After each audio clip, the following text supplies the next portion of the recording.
नमस्कार, मैं इफ्तिखार और आप देख रहे हैं टी1 भारत। आइए शुरुआत करते हैं आज की खबर। नाबालिग बच्चों का नाम पता उजागर न हो, ऐसा संदेश चारों तरफ दिया जा रहा है।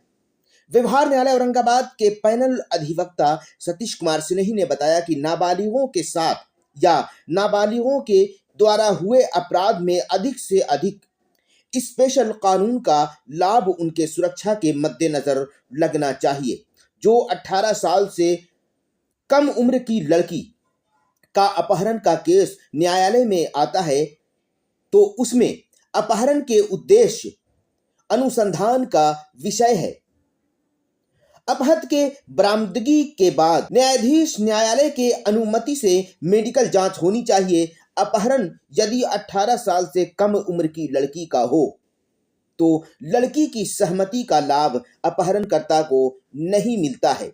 हमने बहुत से नाबालिग लड़की के अपहरण के केस को पोक्सो कोर्ट में दर्ज होते पाया है, किंतु कुछ केस पोक्सो एक्ट में दर्ज न कर सिर्फ अपहरण की भादवी या भानसा धारा में दर्ज की जाती है, जिससे नाबालिगों का नाम पता उजागर हो जाता है।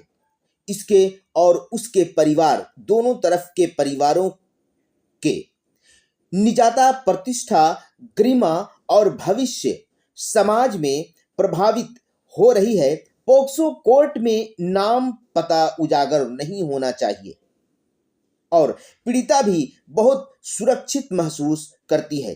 पोक्सो कोर्ट में अभियुक्त को यदि पोक्सो एक्ट में दोषी न पाते हैं तो सिर्फ अपहरण के अपराध में सुसंगत धाराओं में सजा सुनाई जाती है।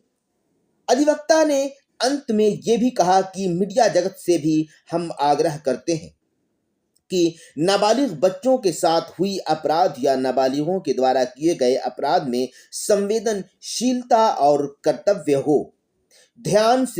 को ध्यान में रखते हुए उसका नाम पता सार्वजनिक नहीं करना चाहिए, चाहे वह घटना कितना भी गंभीर प्रकृति का हो।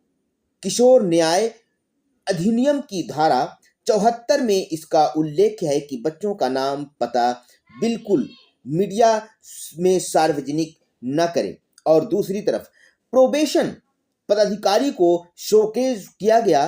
किशोर न्याय बोर्ड औरंगाबाद के प्रधान दंडाधिकारी सह अपर मुख्य न्यायिक दंडाधिकारी सुशील प्रसाद सिंह ने GR संख्या 582/20 JJB वाद 1288/25 को कुटुंबा थाना से संबंधित है।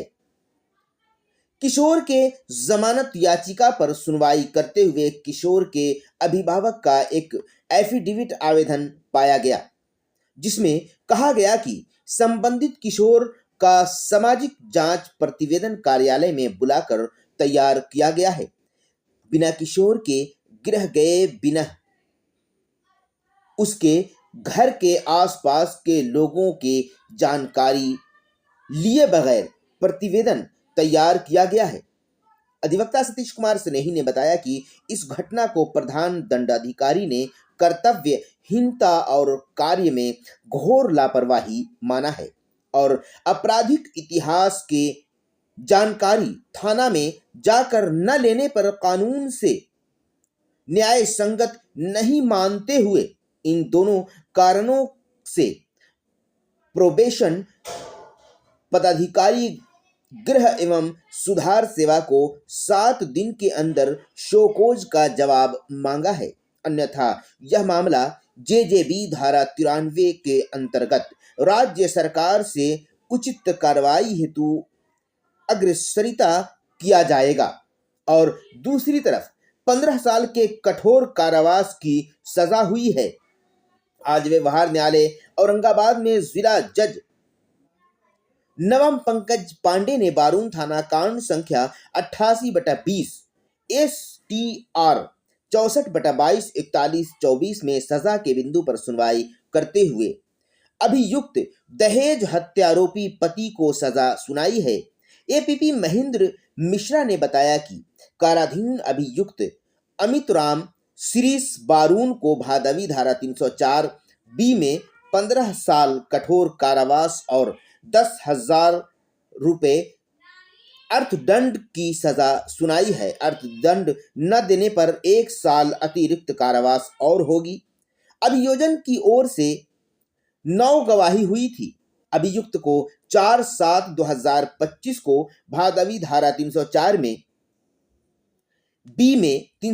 बी में दोषी करार दिया गया था।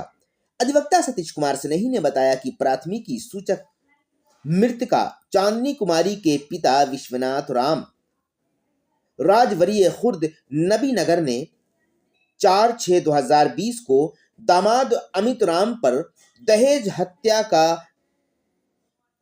प्राथमिकी उन्होंने दर्ज कराई थी, जिसमें कहा था कि हिंदू रीति रिवाज से चांदनी की शादी हुई थी।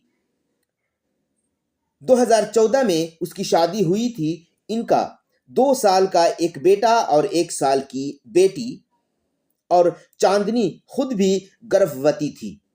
दामाद हमेशा टीवी, मोटरसाइकिल और सोने के चैन के लिए मारपीट करता था।